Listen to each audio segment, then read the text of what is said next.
Boa noite, muito feliz de estar aqui com vocês hoje. Vou começar com a nossa abertura e no final da palestra a gente dá os nossos recados. Jesus disse: não se turbe o teu coração, ensinando que a calma e a confiança em Deus devem ser o lema de toda criatura que deseja encontrar a felicidade. Nunca faltam motivos para preocupações, inquietando o coração, perturbando a nossa vida. A existência humana é uma oportunidade de valorização dos bens eternos e de iluminação íntima. Se colocas as tuas ansiedades em Deus e lhe confias a tua vida, tudo transcorre normalmente. E se algo perturbador acontece, a serenidade assume o controle da situação e age com acerto. Deste modo, não te permitas turbar o coração, nem a mente ante as ocorrências mal-sucedidas.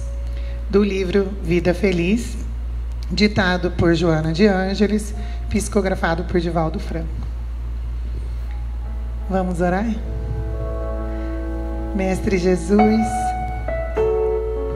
te agradecemos a oportunidade de estarmos nessa casa, onde podemos aprender sobre o seu Evangelho, sobre seus ensinamentos, que é nosso mestre e guia de toda a humanidade. Que o Senhor abençoe as nossas vidas, os nossos passos e do nosso querido palestrante Tiago dessa tarde. Que tenhamos uma palestra produtiva e que saiamos daqui com o coração cheio de esperança e de muito amor. Assim seja. Por favor, Tiago, que vai falar sobre o nosso querido homem incomparável, Jesus. Boa tarde, meus amigos. Possa o nosso Mestre Jesus nos inspirar na tarde de hoje para que a gente tenha um breve e agradável momento de reflexão. A nossa temática da tarde de hoje, como vocês podem conferir, é o homem incomparável. Nos foi passada novamente a singela responsabilidade de abordar esse tema nessa época tão especial que a gente tem vivido, e é muito importante que nos recordemos ou que aproveitemos a atmosfera desses dias que a gente tem vivido para recordar daqueles dias em que Jesus aqui esteve. Mais do que isso, logo depois da sua vinda ao planeta Terra, naquele momento em que os primeiros cristãos se organizavam, nós tínhamos como empecilho uma determinação da legislação ou uma determinação social que considerava todos os cristãos como dignos de serem perseguidos. Eram considerados os cristãos como inimigos do Estado. Então, esses primeiros cristãos, como a literatura espírita nos narra com riqueza de detalhes, precisavam, para conversar sobre Jesus, se reunirem nos lugares mais inóspitos. Um lugar muito comum e muito emblemático para essas reuniões eram as catacumbas da Roma antiga, no subterrâneo da cidade. Eles precisavam, em segredo e identificados com uma sinalização muito emblemática, faziam uns para os outros o sinal da cruz de forma discreta, para que se reconhecessem como cristãos, para aproveitar aquele momento de recordação dos ensinamentos de Jesus, dos momentos em que Jesus esteve na Terra. Eles aproveitavam essa oportunidade, apesar desses desafios. Cá estamos nós, no século XXI, com muito mais conforto, com muito mais facilidades à nossa disposição, e que bom que às vésperas de um feriado, às vésperas ou já passando pelo período de férias, nós escolhemos desfrutar do nosso domingo em um centro espírita, um espaço que por natureza tem o compromisso de recordar daqueles dias em que Jesus esteve conosco. Que bom que nós escolhemos, apesar de poucos, mas bons, passar essa tarde de domingo aqui, refletindo sobre o homem incomparável, nosso sublime aniversariante, ou como os benfeitores nos asseveram em O Livro dos Espíritos, o modelo e guia da humanidade, o espírito mais perfeito que Deus nos ofereceu como referência para que nós construíssemos a nossa felicidade. Para que a gente inicie a nossa conversa, para que a gente inicie as nossas reflexões, nós trouxemos um breve vídeo que remonta para a gente da natureza dessa nossa celebração. Nos recorda porque é que 2000 anos depois, por volta aí do mês de dezembro, a gente escolhe celebrar a vinda desse que foi o espírito mais maduro que nós temos notícia. É um vídeo um pouquinho extenso, mas nós consideramos que é um registro assim bastante afetivo dessa visita tão inigualável que nós recebemos. Vamos assistir então.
Graças, zoado.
Istek ezt Isten.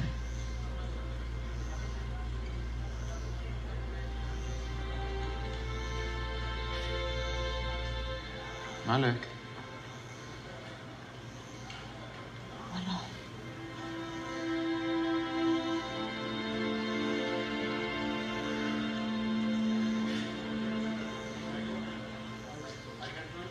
لتعثروا كأران خلت لنا ثار Autonomie. Autonomie.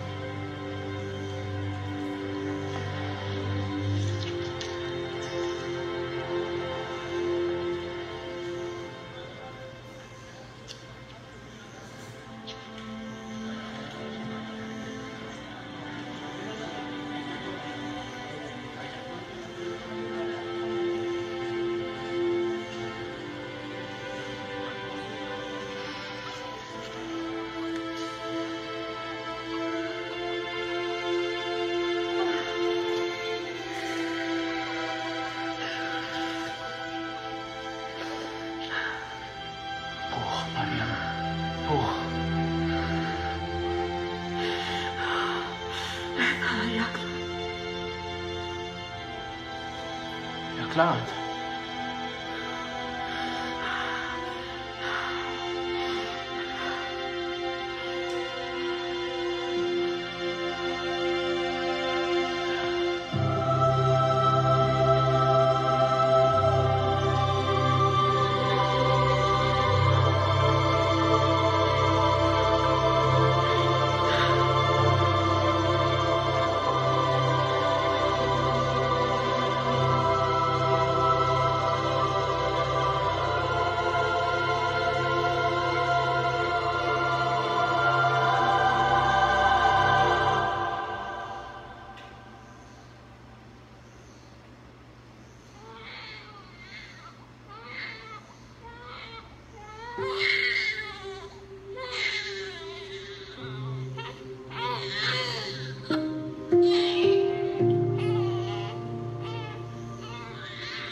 Hey, Locke.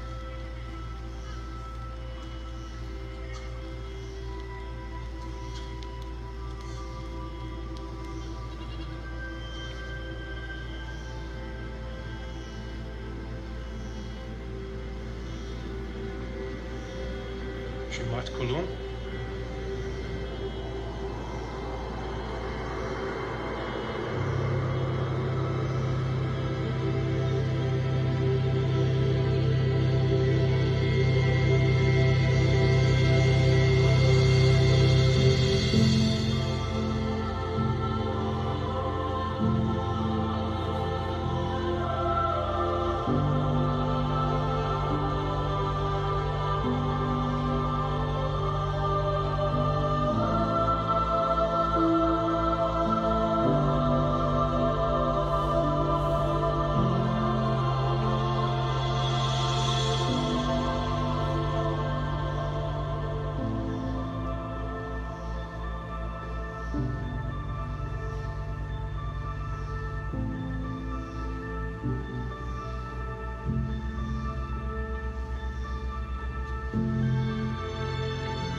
Slowly.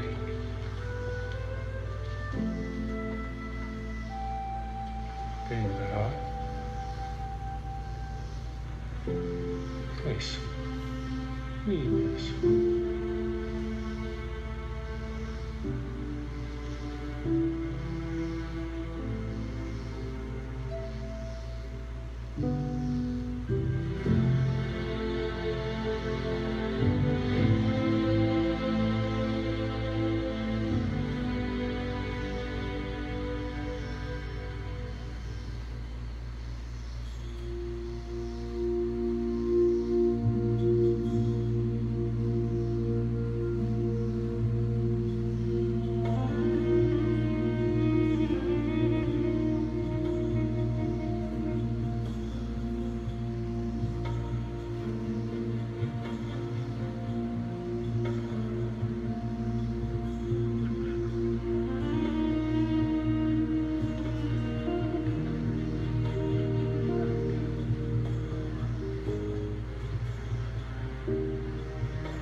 Pirru.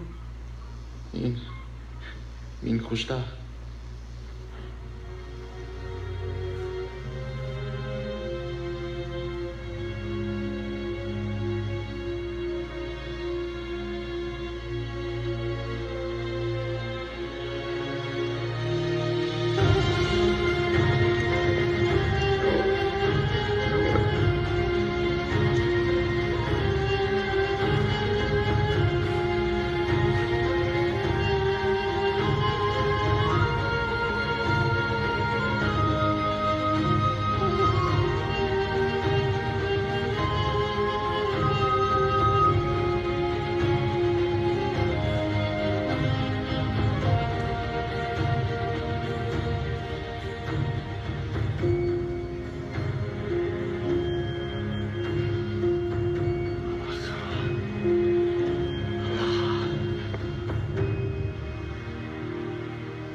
Tomak Iste.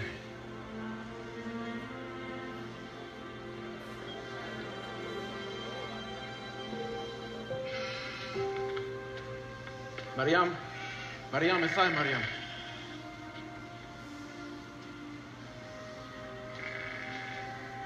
جابرييل نثار لنحيا يشوع على هذا مران שלום عليك. שלום לך.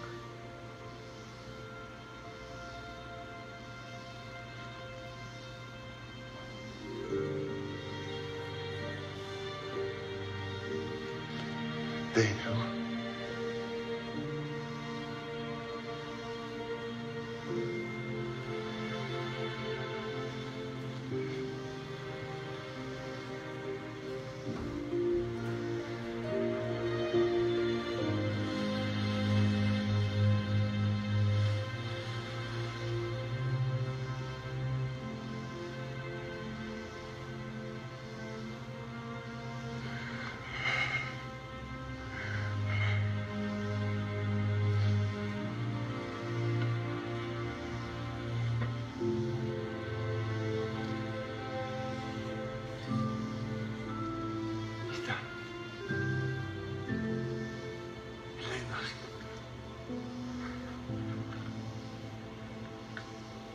ليلى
Essa é uma produção da Igreja Mormon, muito bem feita, muito sensível, que acreditamos assim representar com alguma fidelidade aquilo que aconteceu naquele momento histórico. Então a gente tomou licença de aproveitar dessa produção dos companheiros de outra denominação religiosa, mas que traz algumas boas referências para a gente seguir conversando sobre esse homem incomparável.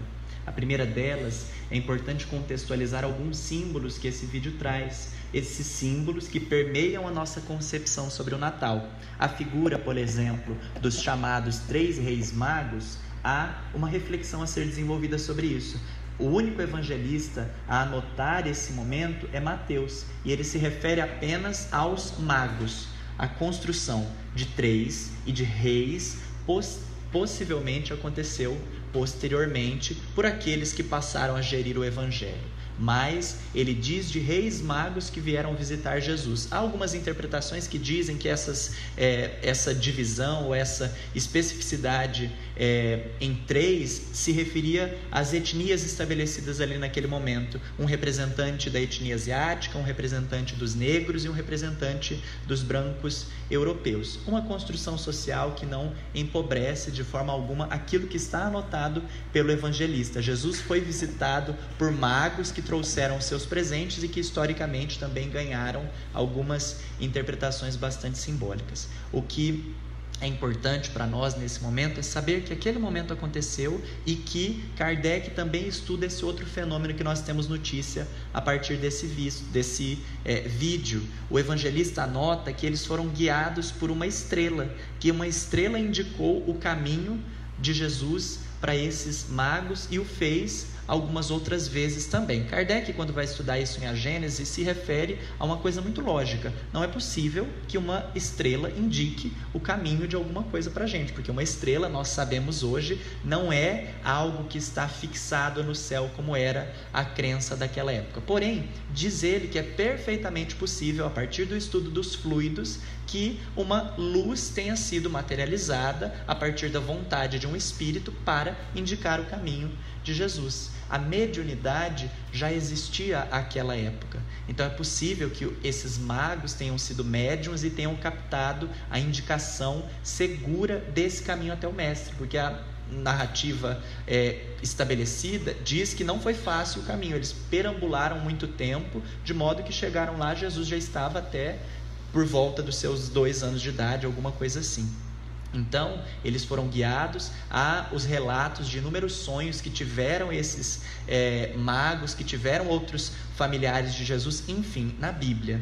Isso se referindo especificamente aos evangelhos canônicos, aos canônicos que estão lá na Bíblia e que já nos indicam desde o princípio dos tempos a existência da mediunidade. O que é importante para nós ainda, nesse momento, compreendendo a simbologia desse momento que foi tão singelo, é entender que por trás dessa singeleza há uma complexidade muito grande, há uma grandiosidade oculta nessa beleza tão pequena do nascimento de Jesus. O Espírito Emmanuel nos afirma, logo nas primeiras páginas da obra Caminho da Luz, que trata da evolução espiritual da humanidade, que existe um grupo de espíritos perfeitos, espíritos crísticos de uma maturidade indescritível, que funcionam para o nosso sistema solar como ministros, embaixadores da vontade de Deus.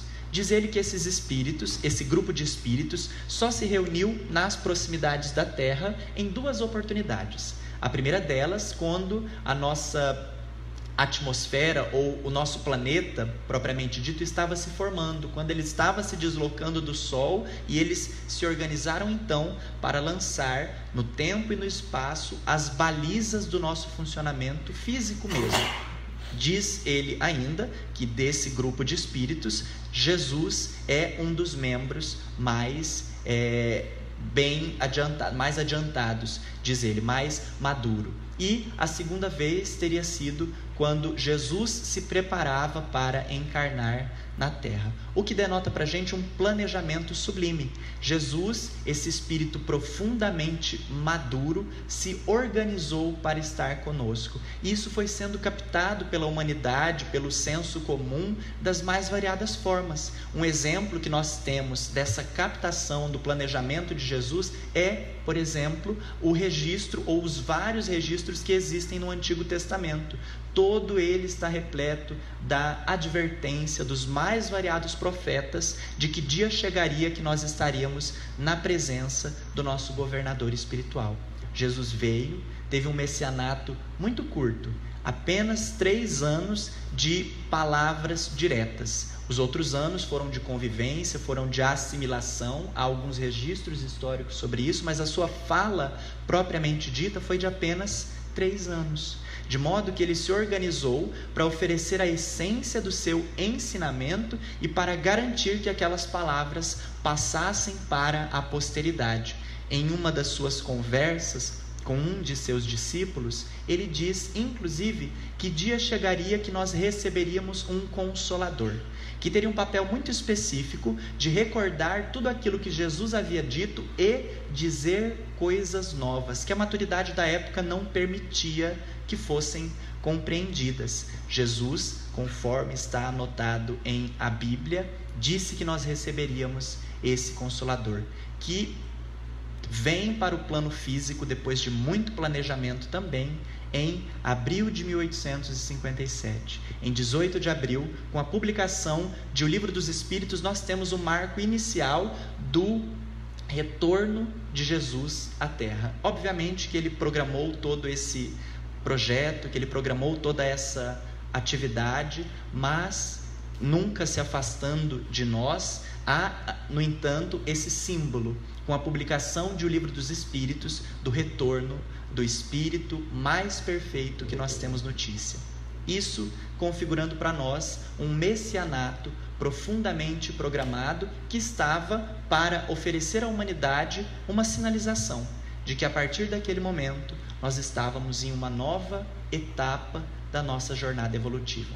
Com a publicação de O Livro dos Espíritos, inicia uma nova etapa de trabalho, inicia-se o messianato de Allan Kardec, o discípulo escolhido para presidir o advento do Consolador, ou organizar, codificar o advento do Consolador, e nós permanecemos convidados a nos relacionar com Jesus com a maturidade que ele nos ensinou.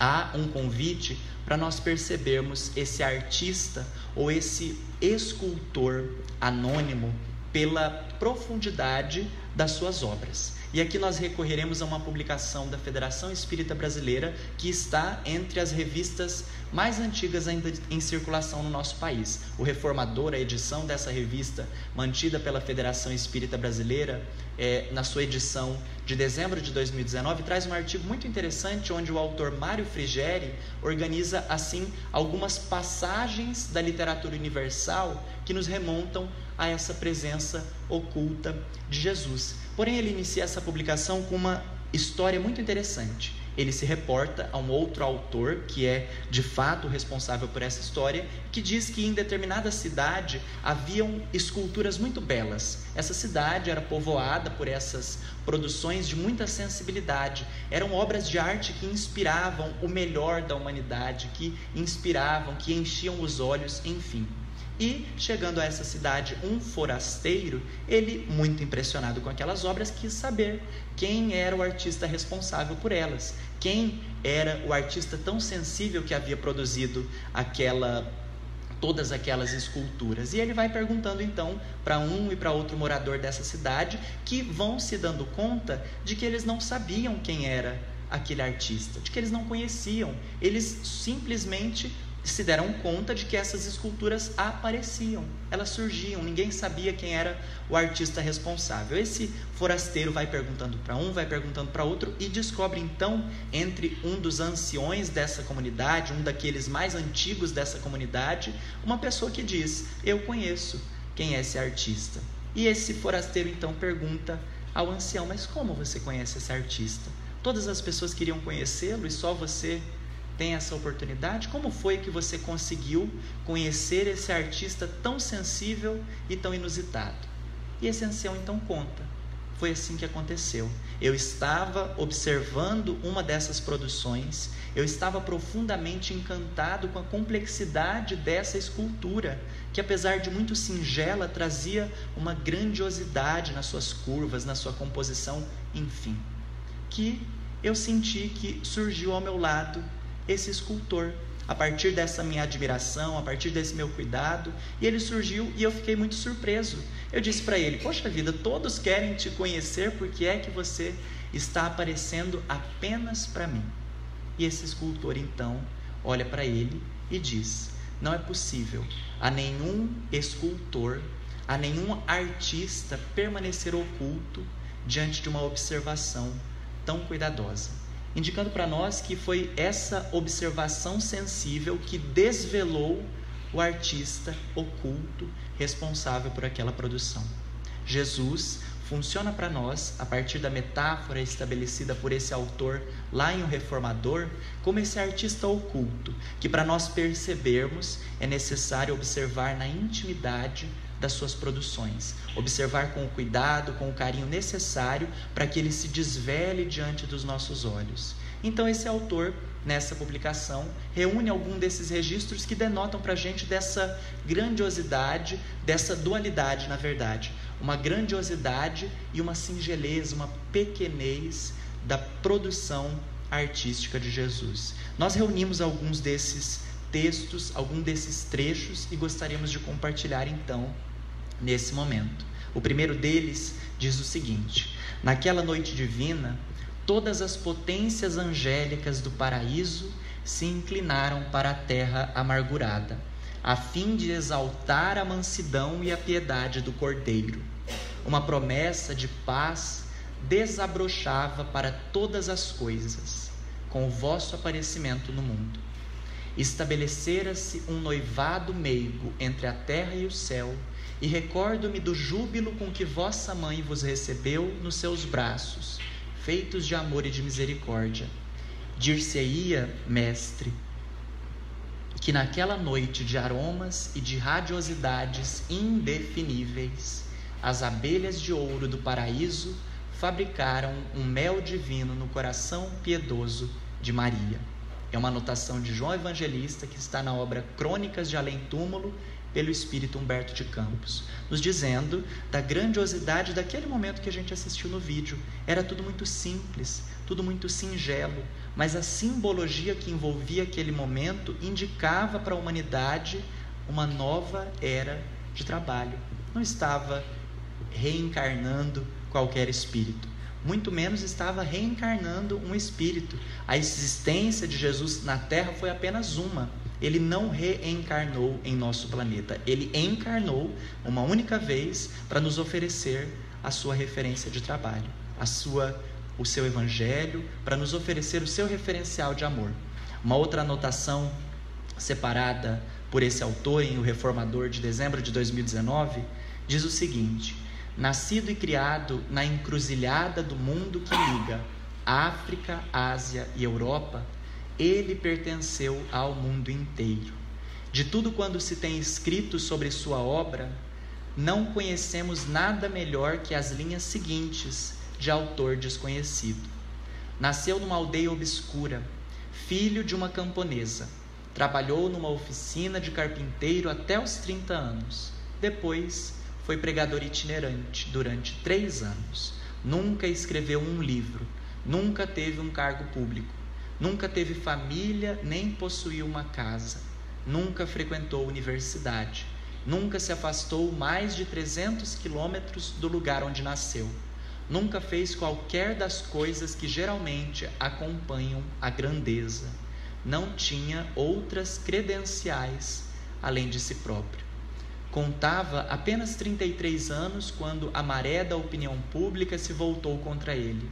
Seus amigos o abandonaram, foi pregado a uma cruz entre 2 ladrões. Quando morreu, deitaram-no em um túmulo emprestado, graças à compaixão de um amigo. Passaram-se 20 séculos, e hoje ele é a figura central da espécie humana e o líder da marcha do progresso. Não há exagero algum ao afirmar que todos os exércitos que já marcharam, todas as armadas que já navegaram, todos os parlamentos que já se reuniram, tudo isso junto não afetou tanto a vida do homem na terra como a afetou aquela vida solitária. É uma anotação de Billy Graham, num livro chamado O Homem Chamado Jesus. É um autor que não é espírita, é um autor, de modo geral, que com muita sensibilidade capta o personagem ou a contribuição dessa figura histórica. Jesus, historicamente falando, foi esse homem de raízes muito simples, que nasceu em uma das aldeias mais pobres da Galileia antiga, mas que a partir da sua organização, da energia empregada em cada uma das suas palavras, conseguiu dividir a história em antes e depois dele. Quem usa essa referência é um historiador francês chamado Ernesto Renan, quem se refere a Jesus também como esse homem incomparável, um historiador materialista que fez algum trabalho de pesquisa em torno dessa figura histórica, que, historicamente falando, realmente não teve formação acadêmica, não tinha família influente, não constituiu uma família para passar adiante as suas tradições, mas, espiritualmente falando, foi o espírito mais maduro de que nós temos notícia até hoje, que presidiu há 4,5 bilhões de anos atrás a formação física do nosso planeta, e que segue como esse escultor anônimo até os dias atuais. Finalizando esses recortes, uma outra anotação que é espírita também e que diz o seguinte: tu que és o príncipe de todas as nações e a base sagrada de todos os surtos evolutivos da vida planetária, que és a misericórdia infinita, rasgando todas as fronteiras edificadas no mundo pelas misérias humanas. Reúne a tua família espiritual sob as algemas da fraternidade e do bem que nos ensinaste. Tu que andavas descalço pelos caminhos agrestes da Galileia, faze florescer de novo sobre a terra o encanto suave da simplicidade no trabalho, trazendo ao mundo a luz cariciosa de tua oficina de Nazaré. Tu que ressuscitaste Lázaro das sombras do sepulcro, revigora o homem moderno do túmulo das vaidades apodrecidas. Tu que fizeste que os cegos vissem, que os mudos falassem, abre de novo os olhos rebeldes de tuas ovelhas ingratas e desenrola as línguas da verdade e do direito, que o medo paralisou nesta hora torva de penosos testemunhos. Senhor, estamos reunidos em teu Natal e suplicamos a tua bênção. Somos as tuas crianças dentro da nossa ignorância e da nossa indigência. Apieda-te de nós e dize-nos ainda, meus filhinhos. É uma súplica desse espírito Humberto de Campos, que está em uma das obras da FEB Editora, na obra Novas Mensagens da FEB Editora, também pela psicografia de Francisco Cândido Xavier. É uma súplica para que nesse momento tão conturbado nós nos sintamos de volta no colo de Jesus. Essa é uma figura muito emblemática, porque possivelmente nós passamos por lá. Todos nós que nessa atual existência buscamos de alguma forma a referência de Jesus para a nossa existência, já estivemos com o Mestre, se não diretamente com Ele, com emissários diretos que nos disseram, esse é o momento definitivo. Nós, cansados de sofrer, podemos nos apoiar nessa figura incomparável para a experiência definitiva das nossas existências. Possivelmente, é a primeira vez que nós estamos aproveitando verdadeiramente o conteúdo do Evangelho de Jesus, porque historicamente falando, todos esses registros e o próprio legado do Mestre foram malbaratados, foram mexidos. Nós sabemos, por exemplo, de um concílio, uma reunião entre homens que em determinado momento da história passou a considerar a revelia do que havia dito Jesus, a reencarnação, uma doutrina herética, algo que não deveria ser ensinado. E o povo que acreditava em reencarnação àquela época foi ensinado de que isso era algo negativo, de que se acreditar nessa crença nós estaríamos condenados ao inferno. Quando na verdade o próprio Mestre, no encontro incomparável com Nicodemos, nos diz: ninguém poderá ver o reino dos céus se não nascer de novo, da água e do Espírito, simbolizando para nós as balizas para as nossas reflexões e para a maturidade espiritual que nós estamos convidados a desenvolver. A reencarnação, que sempre foi a alma das tradições humanas, registrada nas mais variadas crenças religiosas através dos tempos, nos assegura o mecanismo necessário para que a gente entenda a justiça divina, para que nós entendamos que estamos inscritos sob a tutela de um Pai profundamente amoroso, que nos oferece todas as oportunidades necessárias para que nós nos tornemos a melhor versão de nós mesmos, e que se não conseguirmos nessa, teremos a outra oportunidade necessária para seguir tentando, até que alcancemos a maturidade deste que é nosso irmão mais velho, mas que assim como nós foi criado simples e ignorante.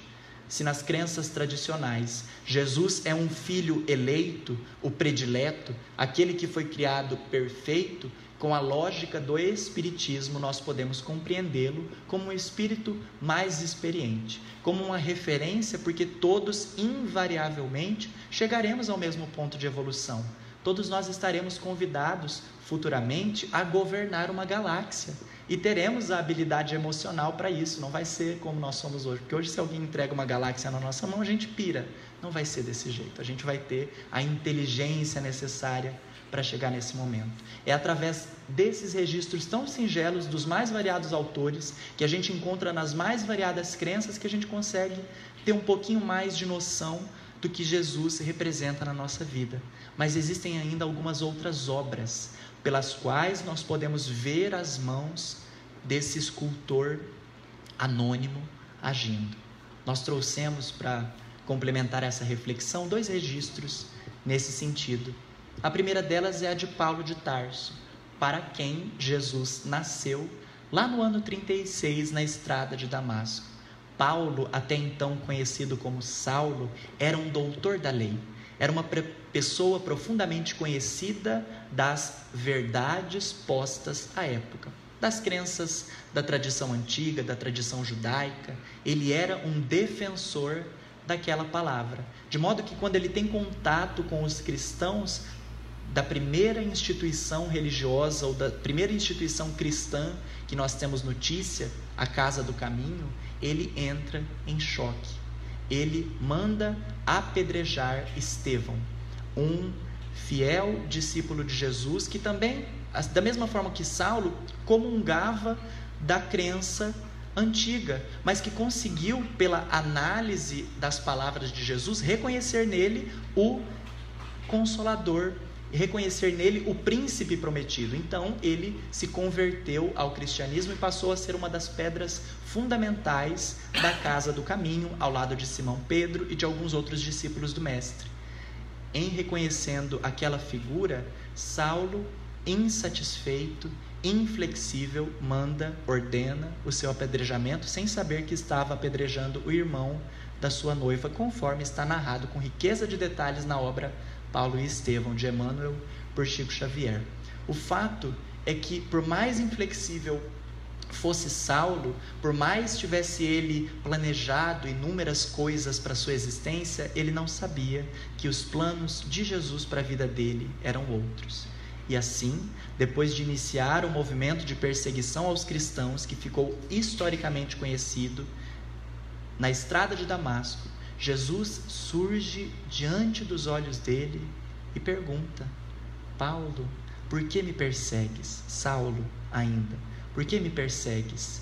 Ao que Saulo responde a emblemática pergunta: Senhor, que queres que eu faça? E recebe a orientação: entre na cidade e te será dito o que será necessário que você faça. E a partir desse contato, a partir do nascimento de Jesus na sua vida, se transforma em um dos maiores divulgadores do cristianismo de todos os tempos, de modo que o avanço do pensamento cristão, como nós conhecemos hoje, se deve eminentemente ao trabalho desse forasteiro, que poderia ter se paralisado, que poderia ter se culpado profundamente pelos equívocos de uma vida que ele achava ser a melhor, mas decidiu-se por não agir dessa forma.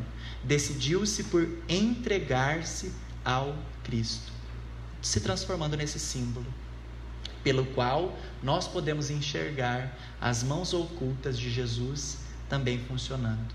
Há um outro registro que nós encontramos em uma outra obra espírita também muito conhecida, que é o do senador Públio Lentulus, para o qual Jesus nasceu no ano 64 em Roma, no momento mais doloroso daquela sua existência.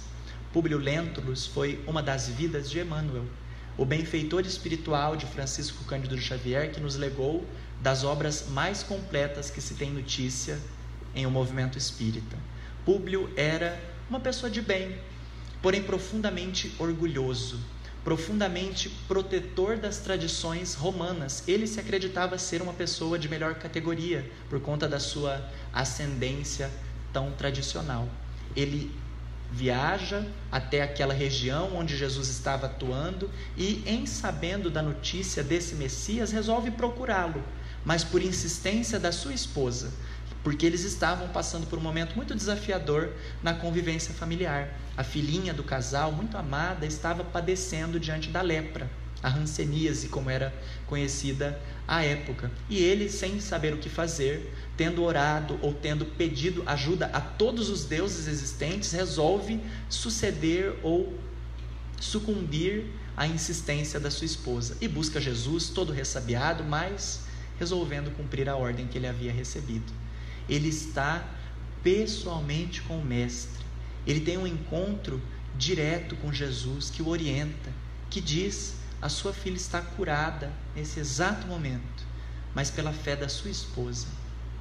Públio Lentulus recebeu um convite pessoal de Jesus para que se transformasse, porém só foi se converter ao cristianismo ou a essa proposta de vida no dobrar das experiências. Ele seguiu adiante, dando ouvido ao seu orgulho, o que o separou, o que gerou inúmeras dificuldades no contexto familiar e levou Lívia, sua esposa, a ser sacrificada em um circo romano, onde se sacrificavam os cristãos. Ele estava na plateia assistindo esse espetáculo e não sabia que entre aquelas almas que estavam sendo devoradas pelos leões, ou entre aqueles corpos, melhor dizendo, estava sua esposa. Quando ele volta para casa, decidido a se reconciliar com a esposa, ele descobre todo o contexto que a levou a ser sacrificada junto aos cristãos. E, voltando para a arena, encontra entre os destroços e todos os outros sinais daquela tragédia, uma medalha que ele havia dado a ela em outra oportunidade.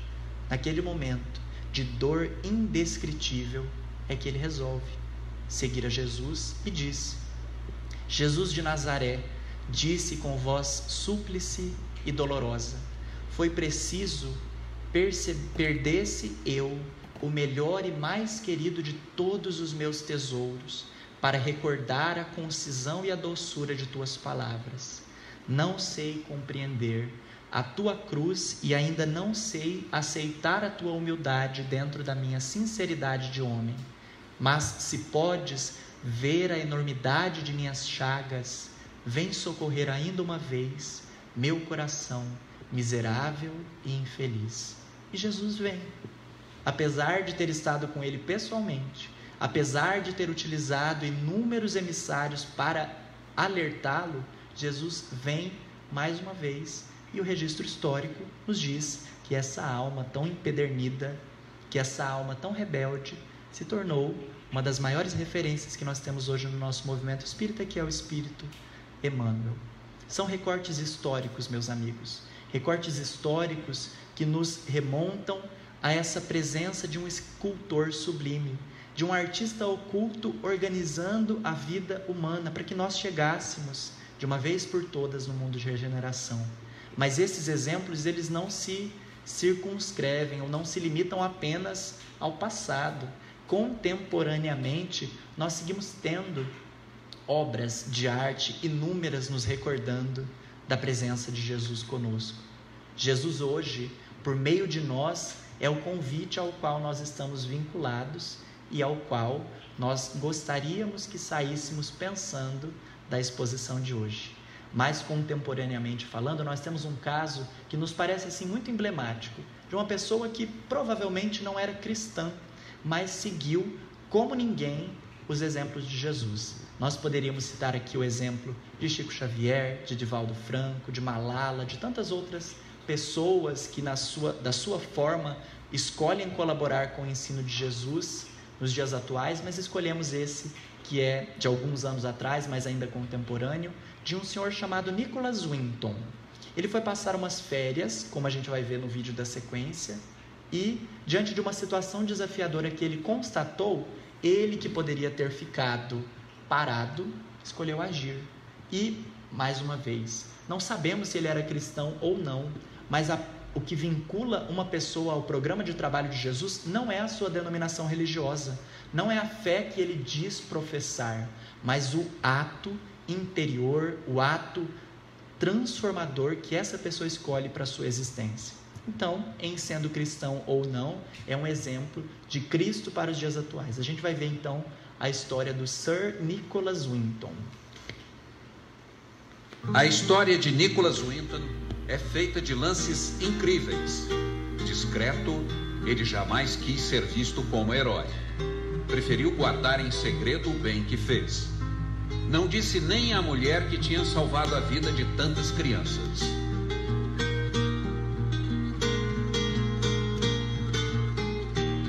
Ao arrumar o sótão de casa, ela descobriu por acaso um velho álbum coberto de poeira. Lá estavam fotos de crianças, cartas, telegramas e uma lista com nomes e datas.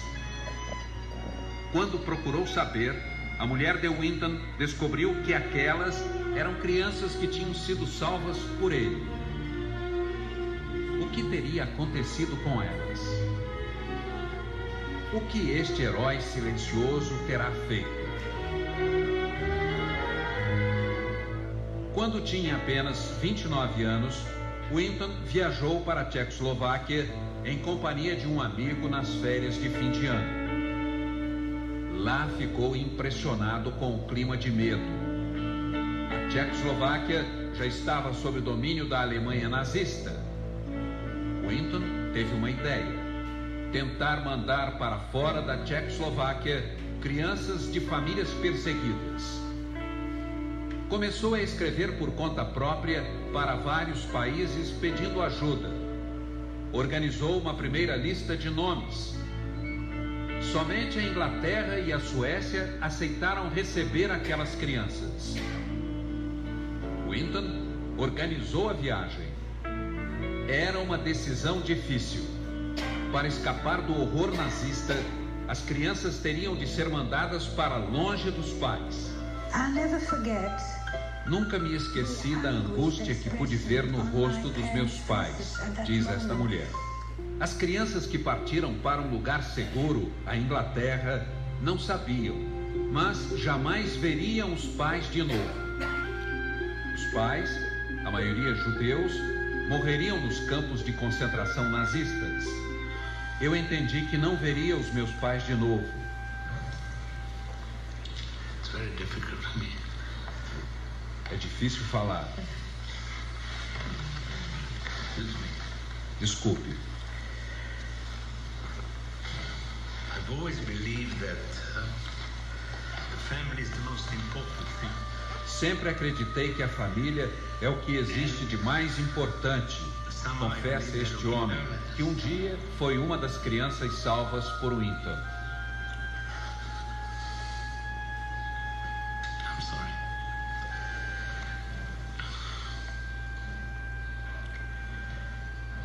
And I'll have a letter. Guardo a carta que meus pais me mandaram dias antes de serem enviados para o campo. Se é verdade que quem salva uma vida salva a humanidade, o que dizer de quem salva 669 vidas? Quando as crianças desembarcaram na Inglaterra, lá estava Nicholas Winton esperando por elas. Uma imagem rara registra Winton na plataforma de desembarque com uma das crianças. Winton só lamenta que o último trem, que traria 250 crianças, não tenha conseguido sair da Tchecoslováquia. O início da guerra, no dia 1º de setembro de 1939, tornou a viagem impossível. Nenhuma das crianças que não conseguiram embarcar sobreviveu. Também foram mandadas para os campos de extermínio.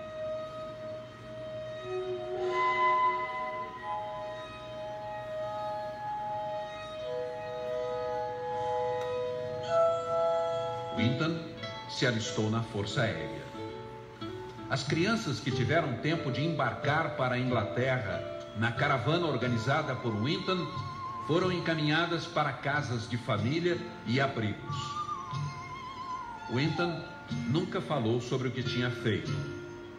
Espalhadas por vários países, as crianças cresceram sem ter notícias do benfeitor. O bem que Winton fez rendeu frutos.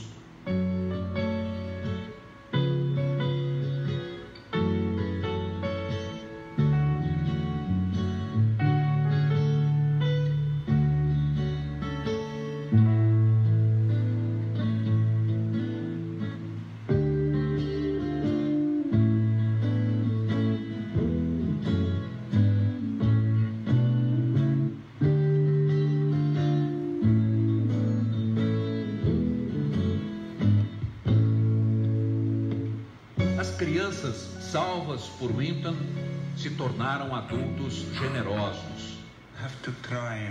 Para expressar a gratidão pelo que aconteceu comigo, tento ajudar os outros. Adotei 3 crianças. Hoje, trabalho 2 dias por semana como voluntário num hospital infantil. Uma das melhores características do ser humano é a decência. Nicholas é um dos seres humanos mais decentes que conheci.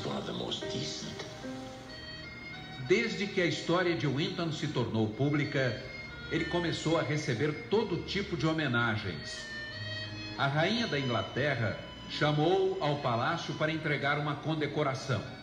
O governo da República Tcheca fez uma grande homenagem. O presidente dos Estados Unidos mandou uma carta de elogios e agradecimentos. Mas o agradecimento mais comovente veio daqueles que Winton um dia salvou da morte certa. Um programa de TV em inglês encheu o auditório de sobreviventes que foram salvos por ele quando eram crianças, mas nunca o tinham encontrado. Primeiro, a apresentadora avisa a Winton que a mulher sentada ao lado tinha sido uma das crianças que ele salvou.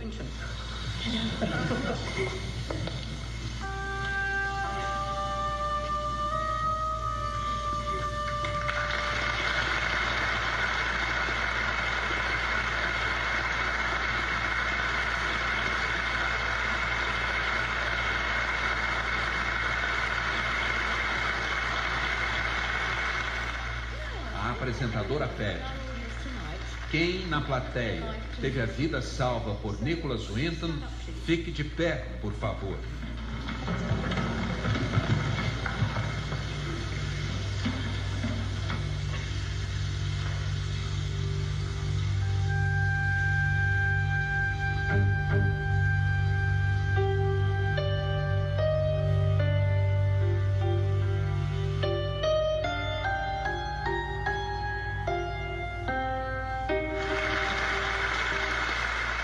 O agradecimento vem em forma de aplausos demorados e lágrimas.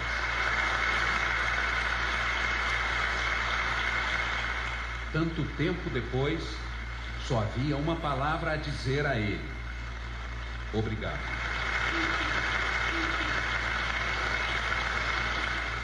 O que é que o herói discreto tem a dizer sobre o que fez? Aos 98 anos de idade, Nicholas Winton deu esta entrevista ao Fantástico em casa, longe da agitação das grandes cidades, no interior da Inglaterra. Tudo o que quer é cuidar do jardim. Usa o tempo livre para ajudar um asilo.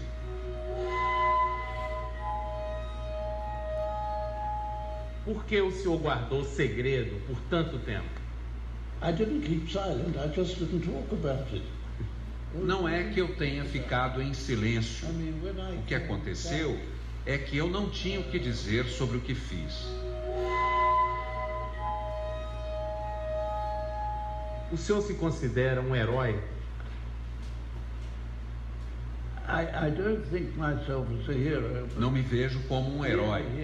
Para ser herói, alguém precisa fazer algo de perigoso. Não fiz. O que fiz foi algo que os outros achavam impossível, mas eu tinha de tentar para ver se era possível ou não. What they thought was impossible. Mas fazer algo que todos consideravam impossível não é um ato heróico? It's not a heroic act. Não é um ato heróico. Meu lema é: se algo não é obviamente impossível, então deve haver uma maneira de fazer. That if something is obviously not impossible, then there must be a way of doing it.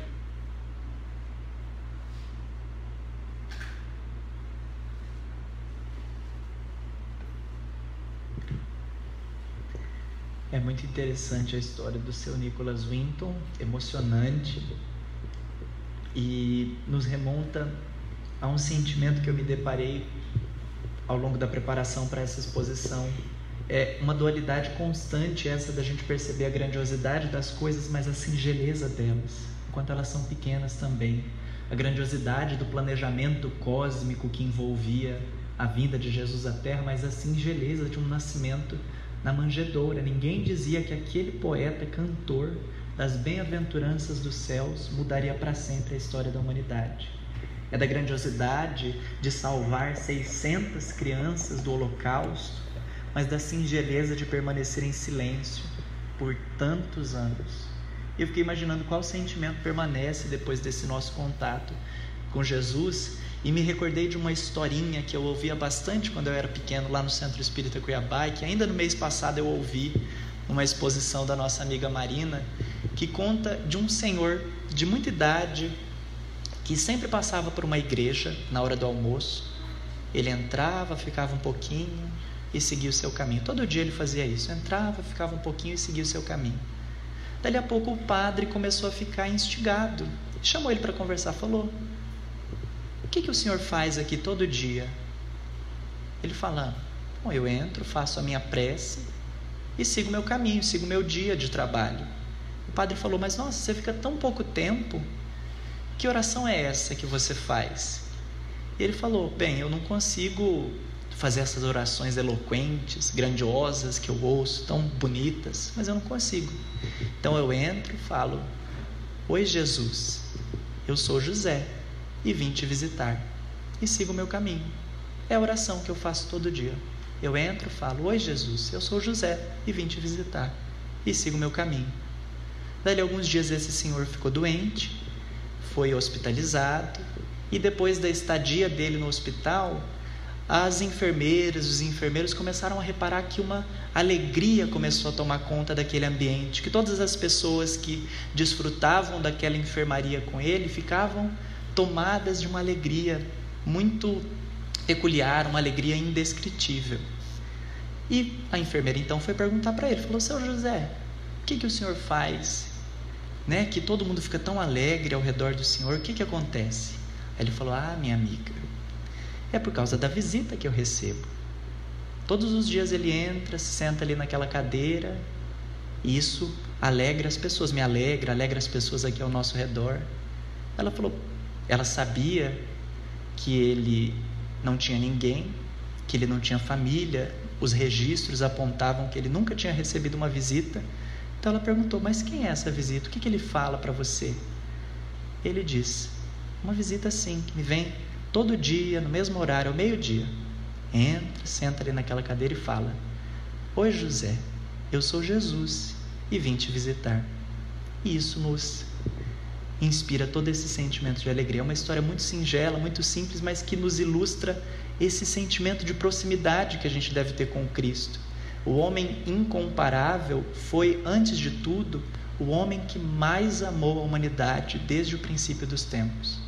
Então, se nós conseguirmos trazer esse homem incomparável, retirá-lo da cruz que ele foi colocado historicamente, e colocarmos ele, ou enxergarmos ele caminhando ao nosso lado, nas experiências do cotidiano, para além das festividades de dezembro, nós certamente estaremos aproveitando a oportunidade reencarnatória. Podemos não salvar 600 crianças, mas assim como Sir Nicholas Winton, salvar aquela criança que é a mais importante da nossa vida, nós mesmos. Se nós aproveitarmos então a festividade, o clima do Natal, para renovar o nosso compromisso íntimo com o programa de trabalho de Jesus nas nossas vidas, nós estaremos aproveitando a experiência que nos cabe.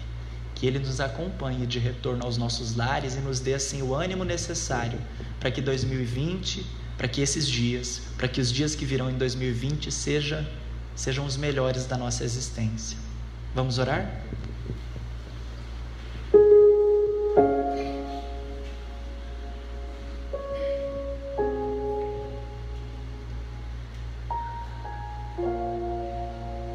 Querido Mestre Jesus, nesses dias em que sentimos tanta saudade da Tua presença,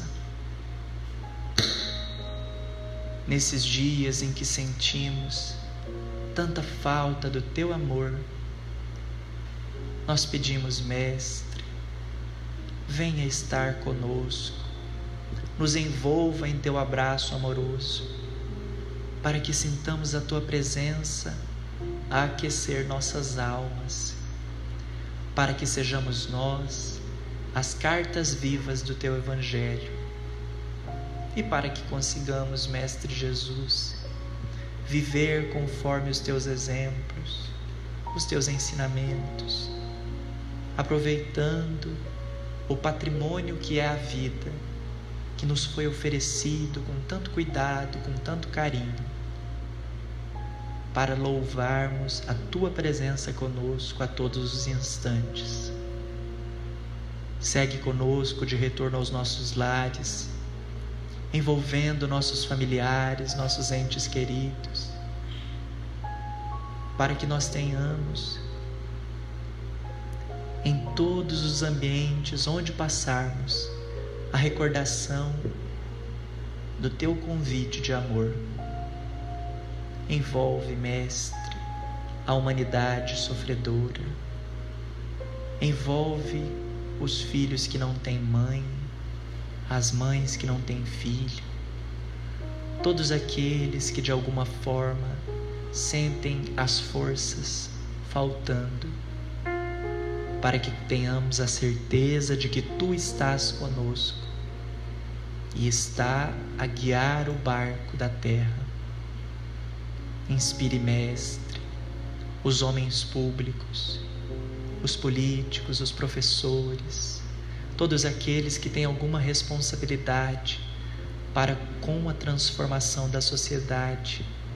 Todos nós, Mestre, que estamos convidados a materializar o mundo de regeneração, para que nos sintamos plenamente capazes de ser fiéis à nossa consciência e de cantar as Tuas bem-aventuranças, onde quer que estejamos.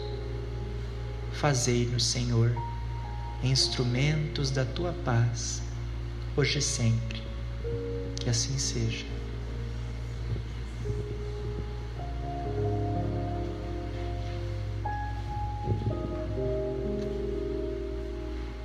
Gratidão, né? Uma delícia, né? Acabar nosso domingo com tantas palavras e exemplos amorosos. Obrigada, Tiago.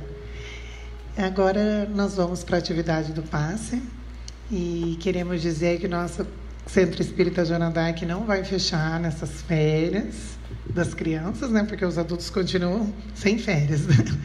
Então, teremos atividades normais, inclusive domingo que vem e nos outros domingos também de janeiro. E esperamos todos vocês. As nossas atividades de evangelização retornam só em fevereiro. E é isso. Domingo que vem, o tema da palestra é Construindo um Novo Eu, um tema bem sugestivo, né, para o ano novo, com a nossa querida Cristina. Então, podem ficar sentados que a gente vai começar a chamar ali para a fila do passe. Obrigada.